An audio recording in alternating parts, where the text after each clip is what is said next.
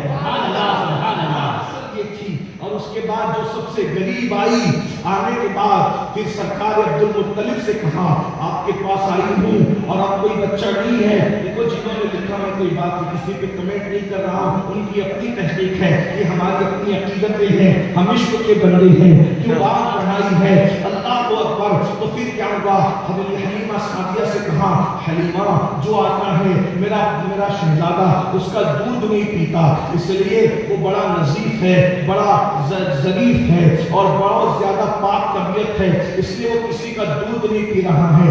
حلیمہ نے کہا مجھے موقع عنایت فرمائے، پوچھا تیرا نام کیا؟ حلیمہ، قبیلہ بنو سعد، تیرے باپ کا نام زویب؟ اچھا، بنو سعد، سعادت، حلیمہ، حلم، مسکرائے، ہو سکتا ہے تیرے ہی مقدر میں ہو۔ حلیمہ سعدیہ کہتی ہے کہ جب میں گھر کے اندر گئی نا تو میں نے دیکھا کہ اس کے روشنی، چہرے کی روشنی سے پورا گھر منور ہے، اور میں نے اپنی زندگی میں اتنا خوبصورت بچہ کبھی نہیں دیکھا تھا، میں نے اتنا خوبصورت بچہ اپنی زندگی میں کبھی نہیں دیکھا تھا۔ جب میں گئی تو میں نے محمد عربی روح فدا صلی اللہ علیہ وسلم کے سینے پہ ہاتھ رکھا، انہوں نے آنکھیں کھولی، مسکرایا۔ فرماتی حلیمہ سعدیہ فرماتی ہے آج سے پہلے میرا بیٹا رات رات بھر روتا تھا، رونے کی وجہ یہ تھی کہ میرا سینہ بھوک کی وجہ سے، فاقہ کشی کی وجہ سے، غربت کی وجہ سے، کھانا پینا نہ ملنے کی وجہ سے خشک ہو گیا تھا، میرے سینے میں دودھ نہ تھا، میرا بچہ خود نہ ملنے کی وجہ سے روتا رہتا تھا۔ لیکن جیسے ہی میں نے ان کے سینے پہ ہاتھ رکھا، انہوں نے آنکھیں کھولی، آنکھیں کھول کر کے مسکرایا۔ جب مسکرایا تو میں ان کی دیوانی ہو گئی، میں نے ان کو اٹھایا اور اٹھا کر جیسے سینے سے لگایا، ان کا سینہ میرے سینے سے کیا لگا، ایسا لگتا تھا جیسے میرے سینے میں اللہ نے دودھ کی نہیں ڈالی۔ اور اس کے بعد مشہور واقعہ ہے، اس کو دو جملوں میں کر کے آگے بڑھوں گا، جو جانتے ہیں سیرت کو جان لے، جو نہیں جانتے ان جوانوں کو پتہ ہو جائے تم کلمہ کس کا پڑھتے ہو، کس کا کلمہ پڑھتے ہو۔ فرماتی میں نے دائیں طرف کر دیا تو پیا، بائیں طرف کر دیا تو منہ ہٹا لیا، اور اشارہ کرنے لگے۔ میرا بچہ اس کے باپ کی حارث کی گود میں تھا، جیسے ہی جو ہے وہ میرے بچے کی طرف اشارہ کیا، میں نے اپنے بچے کو گود میں لیا اور دوسری طرف کا پلایا۔ نبی نے ہمیشہ دائیں طرف سے دودھ پیا، بائیں طرف سے کبھی حلیمہ کا دودھ نہیں پیا، اپنے بھائی کے لیے اس کو چھوڑ دیا۔ میرے امام کہتے ہیں بھائیوں کے لیے ترک پسنا کرے، دودھ پیتوں کی نسبت پہ لاکھوں سلام۔ 1500 سالہ جشن منانے والوں، اللہ کے رسول ماں کی گود میں بھائی کو اس کا حصہ دے رہے ہیں، بھائی کو اس کا، ہم لوگ تو بھائیوں کا حصہ دبا کرتے ہیں، دادا گیری کرتے ہیں، کیا کرے گا تو کر لے، کیا بگاڑے گا تو بگاڑ لے، میں نے تجھے حصہ نہیں دیا۔ اور ہر سال عمرہ کر رہے، ہر سال حج کر رہے، پھر بڑی بڑی گاڑیاں رکھی، خوبصورت ٹوپیاں پہنی، بھائی کا حصہ دبا لیا۔ یاد رکھنا ہر سال کا عمرہ آپ کو نجات نہیں دلا سکتا، ہر سال کا حج آپ کو نجات نہیں دلا سکتا، اس لیے کہ ہر سال نہ عمرہ کرنا فرض ہے نہ حج کرنا فرض ہے، بلکہ بھائیوں کا حق دینا فرض ہے، بہنوں کا حق دینا فرض ہے۔ اور کہتے ہو طاقت کی بنیاد پر میرا تو کیا بگاڑ لے گا، یاد رکھنا کوئی بگاڑے نہ بگاڑے، آخر میں اللہ کا قانون ہے، اللہ کی عبادت ہے، اللہ کے سچے رسول صادق و مصدوق، بھائیوں کی زمین ہڑپ کرنے والوں، بہنوں کا حصہ دبا کر کے بیٹھ کر کے نیک اور دیندار بننے والوں، سنو یہ منافقت ہے، دینداری نہیں ہے۔ اللہ کے سچے رسول نے فرمایا اگر کسی نے کسی کی اتنی سی زمین بھی ہڑپ کی، اتنی دیکھ لو ناندیڑ والوں، میلاد مصطفیٰ کا جشن منانے کی باتیں کرنے والوں، یہ بھی میلاد ہے، اتنی سی زمین۔ اب حدیث میں تو انچ نہیں آیا، لیکن میں سمجھانے کے لیے کہہ دوں، کسی نے اگر کسی کی 1 انچ زمین ہڑپ کر دی تو نیچے نیچے نیچے نیچے نیچے نیچے 7 طبق اس 1 انچ زمین کو کاٹا جائے گا، اور سب کاٹ کر کے وہ پوری مٹی جو زمین کی تھی اس کے گلے میں ڈالا جائے گا، اور گلے میں ڈال کر کے اس کو اس وقت تک کھڑا رکھا جائے گا جب تک کہ پوری کائنات کا حساب نہ ہو. یہ اتنا سا بات. میں کوئی کرانہ دکان والا تو نہیں ہوں، لیکن دنیا میں رہتا ہوں تو مجھے اندازہ ہے کہ یہ 5 کلو کا ہوگا تقریباً. کم زیادہ بھی ہو سکتا ہے. اصل میں چونکہ ہم لوگ ناپنے تولنے والے لوگ نہیں، لیکن دنیا میں رہتے ہیں ایک اندازہ ہے 5 کلو کا یہ ہار میں 2 منٹ سے زیادہ نہ پہن سکا. غور کیجیے، جلسے میں پھول کا ہار اگر 5 کلو کا میرے گلے میں لٹکایا جائے تو میں اس کو گلے میں 2 منٹ سے زیادہ لٹکائے رکھنے کی طاقت نہیں رکھتا. 7 طبق زمین اگر 1 انچ کسی کی ہڑپ کی تھی جب وہ پوری لٹکائی گئی. یہ تو 1 انچ میں کہہ رہا ہوں، 1 انچ کوئی کسی کی ہڑپ نہیں کرتا، پورے کھیت ہڑپ کرتا.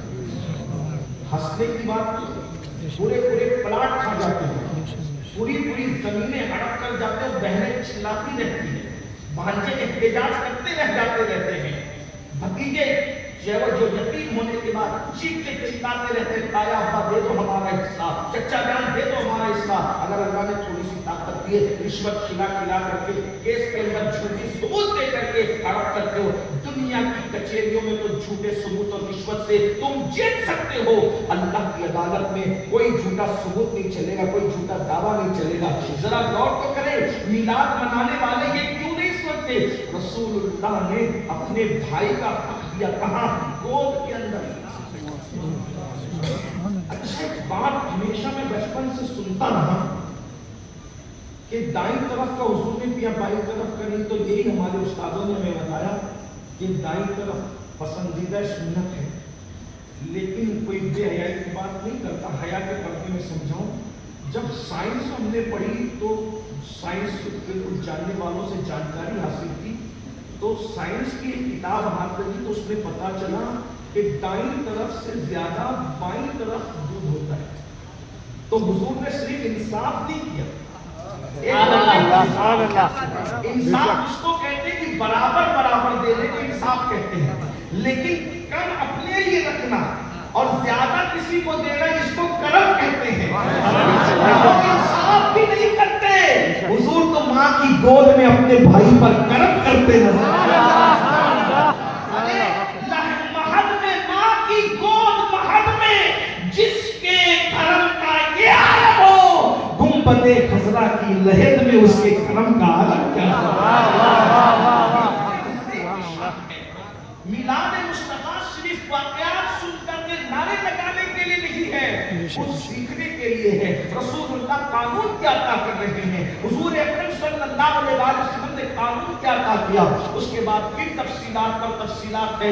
کس کا کلمہ پڑھ رہے ہو، کس رسول کا کلمہ پڑھ رہے ہو جس نے ماں کی گود کے اندر ہمیں انصاف نہیں بلکہ کرم کی بات کی. بلکہ آج تو میں سمجھتا ہوں کہ جو بہت کریم اور کرم کرنے والے کہلاتے ہیں ان کے یہاں بھی انصاف نہیں پایا جاتا. ایک بات بتاؤں، بلکہ آپ کو پوری زندگی کرم ہی کرتے رہے. ایک صحابی کہتے ہیں میں اللہ کے رسول کے ساتھ سفر میں تھا. حالت سفر میں حضور علیہ السلام کو مسواک کی حاجت ہوئی. اللہ کے رسول نے مسواک کاٹی. مسواک کاٹنے کے بعد اس کے 2 ٹکڑے کیے. اتفاق کی بات 2 مسواک بن گئی. ایک مسواک تھوڑی سی ترچھی تھی، ٹیڑھی سی تھی، اور ایک مسواک سیدھی تھی. تو حضور علیہ السلام نے ٹیڑھی والی مسواک اپنے پاس رکھی اور سیدھی والی مسواک مجھے عطا فرمائی. اللہ غور فرمائیے نا میرے بھائیوں، اللہ کے رسول یہ سکھانے آئے تھے. آج تو حال یہ ہے اچھا اپنے لیے ہے، ٹیڑھا ترچھا دوسروں کے لیے ہے. اچھی جگہ اپنے لیے ہے، ٹیڑھی ترچھی جگہ دوسروں کے لیے ہے. مجھے بتاؤ حضور کی سیرت پر ہم ہے کہاں؟ کب ہم حضور کی سیرت پر عمل کر رہے ہیں؟ جس دن یہ دنیا رسول اللہ کی سیرت پر عمل کرنے لگے گی، دنیا تمہاری غلامی میں نہ آئے تو پھر کہنا. آج نفرتوں کا ماحول اس لیے ہے ہم سیرت مصطفیٰ سے دور ہوئے ہیں، ہم آقا کریم کی سیرت سے دور ہوئے ہیں. اللہ اکبر. میرے آقا علیہ السلام کی شان کیا بیان کی جائے. خدا کی عزت کی قسم زندگیاں تمام ہو سکتی ہے، ان کی شان بیان کرنے کا حق ادا نہیں ہو سکتا. حلیمہ سعدیہ فرماتی ہے اللہ اکبر، رسول اللہ کا پھر بچپنا اس شان سے گزرا کہ آقا کریم صلی اللہ علیہ وسلم جب میرے محلے میں، میرے گاؤں میں کوئی محفل ہوتی تو پہلے ہوتے ہی کہتے حلیمہ یہ رات پر جو تم چراغ جلاتی ہے یہ فضول خرچی کرتی ہے. اگر تو رات کو چراغ بجھا دے جیسے تو پہلے بجھا دیتی تھی، چراغ جیسے تو راتوں کو پہلے بجھا کے سوتی تھی، اگر ویسے تو چراغ یہ تجھے تیل کل کام آئے گا، تو راتوں پر چراغ جلاتی ہے تو یہ تیل جلتا ہے تو تجھے نقصان نہیں ہوتا؟ حلیمہ کہتی ہے اللہ کی عزت کی قسم، جس دن سے محمد کو اپنے گھر لائی ہوں میں نے کبھی چراغ جلایا ہی نہیں۔ یہ جو تم لوگ رات پر روشنی دیکھتے ہو نا، یہ اس کے مخ روشن کی روشنی ہو رہی ہے۔ کیا شان ہے اپنے۔ پھر اس کے بعد عورتیں کہنے لگی حلیمہ پھر ہماری محفل میں ہم چراغ نہ جلائیں گے، جب کہیں کوئی پروگرام ہوتا، کوئی محفل ہوتی، لوگ جمع ہوتے تو لوگ کہتے وہ تیرے برکت والے بیٹے کو لے کر کے آتا، اسی کی روشنی میں ہم اپنا وقت گزاریں گے۔ حضور کا بچپن، ایک واقعہ بچپن کا اور یاد آیا، کاش کے 2-2.5 گھنٹے کا ٹائم آپ دیتے تو میں ترتیب سے بیان کرتا، لیکن میں سیدھا بیان کرتا۔ اللہ اکبر۔ ایک دن رسول اللہ نے فرمایا بچپنے میں، امی جان حلیمہ سے کہا امی جان یہ میرا بھائی عبداللہ اور یہ میری بہن شیمہ، یہ دونوں روز جاتے کدھر ہیں؟ تو حلیمہ سعدیہ نے کہا بیٹا یہ تمہارے بھائی اور تمہاری بہن بکریاں لے کر جنگل میں جاتے ہیں، بکریاں چرانے جاتے ہیں۔ اچھا میں نے بھی جانا، امی جان میں بھی جاؤں گا بکریاں لے کر کے جنگل میں۔ اب ان کے بیٹے کو بیٹی کو بھیج رہی، حلیمہ اپنے بچوں سے زیادہ حضور سے پیار کرتی تھی، بہت پیار کیا حلیمہ سعدیہ نے، کیونکہ یہ سب دیکھا تھا نا، دیکھتی تھی تو پھر حلیمہ کہتی ہے مکے سے جب میں اپنے گاؤں لے کر آ رہی تھی تو جس سواری پر میں ان کو لے کے بیٹھی تھی وہ سواری کا پیر جس جنگل میں پڑتا وہاں ہری گھاس پیدا ہو جاتی۔ بھائیوں اپنے نبی کی زندگی پڑھو، بچپن پڑھو، سیرت پڑھو، دل کے اندر عشق کا سمندر موجے مارنے لگے گا۔ کوئی نہیں اللہ کی کائنات میں کوئی ہے ہی نہیں ایسا جس کا بچپن اتنا بے مثال ہو، اس کی زندگی کیا لوگ بیان کریں گے، اور اس کا تقابل کیا ہے، اس کی مثال کیا ہے، اس کی مثل کیا ہے۔ خدا نے جس کا سایہ پیدا نہیں کیا اس کا سانی کیسے پیدا کرتا؟ حضور ہے، بے مثال ہے میرے آقا۔ حلیمہ سعدیہ نے کہا کہ شہزادے میرے بیٹے تم نہیں جاؤ گے، دھوپ بہت رہتی ہے، جنگل کی دھوپ ہے، جنگل میں درندے رہتے ہیں، بھیڑیے رہتے ہیں، شیر رہتے ہیں، سانپ رہتے ہیں، بچھو رہتے ہیں، تمہیں نقصان پہنچائیں گے۔ سرکار نے امی میں تو جاؤں گا، نہیں جاؤں، اس لیے کہ میں گھر میں بیٹھے بیٹھے اب جو ہے وہ مفت کا کھانا نہیں کھا سکتا۔ نمینہ سے بات کریں، کہتے ماں میں نے مفت کا کھانا، میں نے بھی جنگل جانا ہے۔ اور آج کل کے نوجوان چھوکرے 18، 20، 22، 25 سال کے ہو گئے، جینس ٹی شرٹ پہن کر کے جس کو کہتے ہیں نا مفت کا روب جھاڑنا، وہ گھومتے رہتے ہیں، باپ کی روزی پہ پڑ رہے ہیں، ماں کی روزی پہ پڑ رہے ہیں، باپ کی ماں پہ پڑ رہے ہیں۔ ارے حضور کی سنت تو دیکھو، حضور کی سیرت۔ حلیمہ کے گھر میں بچپنے میں بیٹھے بیٹھے کھانا پسند نہیں، بلکہ لوگ کہتے ہیں حلیمہ نے پالا، میں نے کہا حلیمہ کے پاس کھا کر جو حلیمہ پالا۔ اللہ نے کنگال حلیمہ کو جس کی وجہ سے مالا مال کیا وہ میرا آقا محمد رسول اللہ۔ حضور پر کسی کا احسان اللہ نے رکھا ہی نہیں، حلیمہ کے سینے خشک کر دیے، حضور کا سینہ لگا کے بھر دیا تاکہ حلیمہ تیرا بیٹا تیری اولاد یہ نہ کہے ہم نے پالا۔ ارے وہاں پر خشکی تھی، جہاں پر غذا کی نہریں جاری ہوئی ہے وہ مصطفیٰ جان رحمت کے قدموں کی برکت۔ حلیمہ کو دیکھ میری بکریوں کے تھن خشک ہو گئے تھے، جس دن سے میں لائی شہزادہ محمد رسول اللہ کو، ایک بکری میں اتنا دودھ نکلتا تھا کہ پورے خاندان کے لیے کافی ہو جاتا تھا۔ تو حلیمہ کو مالا مال کی۔ اور ایک بات کہوں، جو حلیمہ کے گھر آ جائیں، توجہ، حلیمہ کو مالا مال کر دیں، اگر ہم ان کو اپنے دل میں بسا لیں تو کیا مالا مال نہیں ہو سکتا؟ مال دولت حکومت ہماری کنیز بن جائے، انہیں دل میں بسا کر تو دیکھو، لیکن کیا وہ ہمارے دلوں میں ہے؟ دلوں میں کب تک ہے؟ جب تک جلسہ ہے تب تک۔ باقی اندر کون ہے؟ خان صاحب کو نچنگے خان صاحب ہیں، عشق رسول کا دعویٰ ہے، موبائل کے اسکرین پہ خان صاحبوں کی فوٹو، فلاں سنگھ کی، فلاں کمار کی، یہی ہے۔ بولو ایسے ہی۔ ایک بات کہوں، بتاؤ آپ، اگر تمہاری بیوی کے ہوتے ہوئے تم کسی اور سے آنکھیں لڑاؤ تو بیوی کہے گی کہ غدار نہیں ہے، احتجاج نہیں کرے گی، میں نہیں رہتی تیرے گھر میں، چلی غدار ہے تو بچہ طلاق تک واقع ہوگی۔ ماں باپ کو چھوڑ کر کسی اور کو ماں باپ کو بنا دے تو بولو ماں باپ کہتے ہیں کہ نہیں کہتے ہیں کہ تو غدار ہے؟ حقیقی ماں باپ کو چھوڑ کر تو جو ہے وہ فلاں کو ماں باپ کہتا ہے ظالم، اور حقیقی ماں باپ کو چھوڑ کر پوری دنیا کو ماں باپ بنا لے، کچھ نہیں ملنے والا۔ لیکن حقیقی ماں باپ کیا؟ ان کے چہروں کو دیکھو تو مقبول حج کا ثواب ملتا ہے۔ تو جب حقیقی ماں باپ کو چھوڑ کر کسی اور کو ماں باپ بنایا، یہ غداری۔ حقیقی بیوی کو چھوڑ کر کسی سے ناجائز تعلقات قائم کیے، یہ غداری اور بے وفائی ہوئی۔ تو حقیقی محبوب کو چھوڑ کر اگر کسی کو دل دیا تو کیا یہ غداری نہیں، یہ بے وفائی نہیں ہے؟ سچ کہنا دل میں بستا کون ہے؟ کہتے ہم عاشق رسول ہیں۔ میں نے کہا اگر عاشق رسول ہوتے دنیا تمہارے قدموں میں ہوتی، عاشق رسول ہوتے دنیا تمہاری مٹھی میں ہوتی، عاشق رسول ہوتے عزت جو ہے وہ تمہارے گھر کی کنیز بن کر تمہارے پیچھے پیچھے چلتی۔ آج مسلمان ذلیل نہ ہوتا، رسوا نہ ہوتا۔ عشق مصطفیٰ کا دعویٰ ہے، دل میں رسول بستے ہیں یا گانے کی محبت ہے، دل میں رسول بستے ہیں یا زنا کی محبت ہے، دل میں رسول بستے ہیں یا نشے کی محبت ہے، دل میں رسول بستے ہیں یا گناہ کی محبت ہے۔ ایک دل میں ایک ہی چیز ہوگی، دو چیزیں نہیں ہو سکتی۔ میرے بھائیوں اتنا بتاؤ اور سچ بتانا، اس کرسی پر جو آپ نے اتنی خوبصورت عزت کی کرسی رکھی ہے، یہاں پر آپ نے اپنے مقرر کو لا کے بٹھایا، سید کو لا کے بٹھایا کہ یہاں بیٹھو۔ اگر یہاں پہلے سے پیشاب پڑا ہوتا تو کیا میں بیٹھتا؟ بولو چلے اگر میں لاکھ عاجزی بھی کر لیتا تو کیا آپ بیٹھنے دیتے؟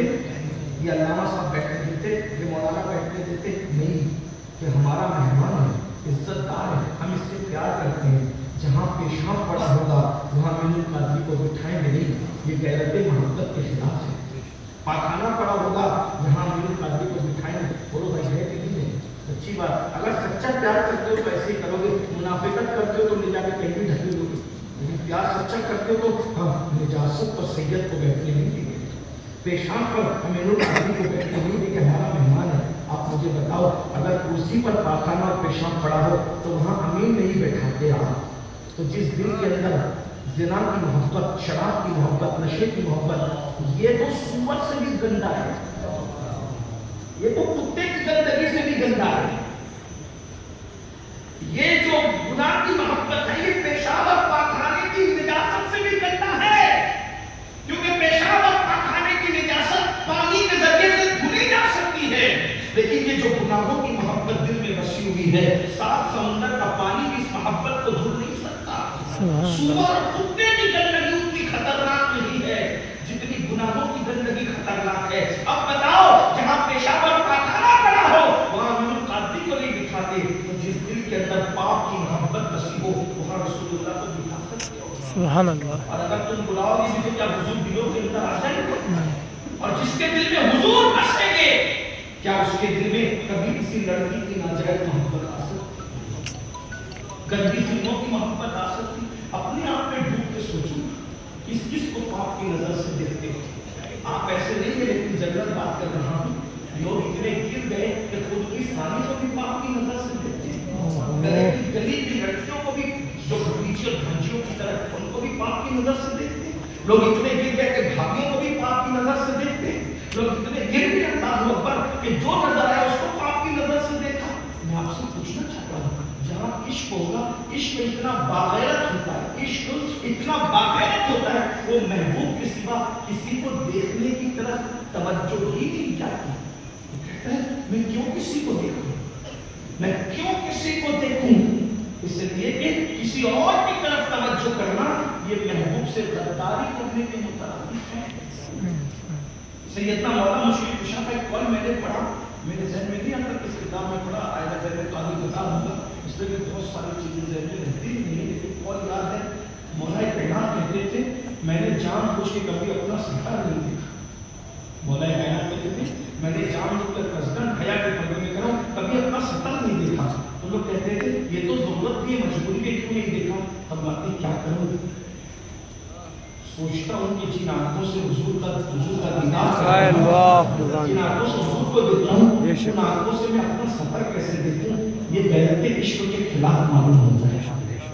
سیدنا عثمان غنی رضی اللہ تعالیٰ مکہ گئے، ایک افواہ پھیلی، افواہ یہ پھیلی کہ عثمان کو کافروں نے شہید کر دیا، تو سرکار علیہ السلام نے سارے صحابہ کی درخت کے نیچے بیعت لی، اور بیعت لے کر کے صحابہ تو غصے میں تھے کہ عثمان شہید ہو گئے، حضور کو یہ بھی بتانا تھا کہ عثمان شہید نہیں ہوئے، تو سرکار نے فرمایا تم سب نے بیعت کر لی، اب عثمان کی طرف سے میں بیعت کرتا ہوں، تو حضور نے اپنا ہاتھ لیا، ہاتھ حضور نے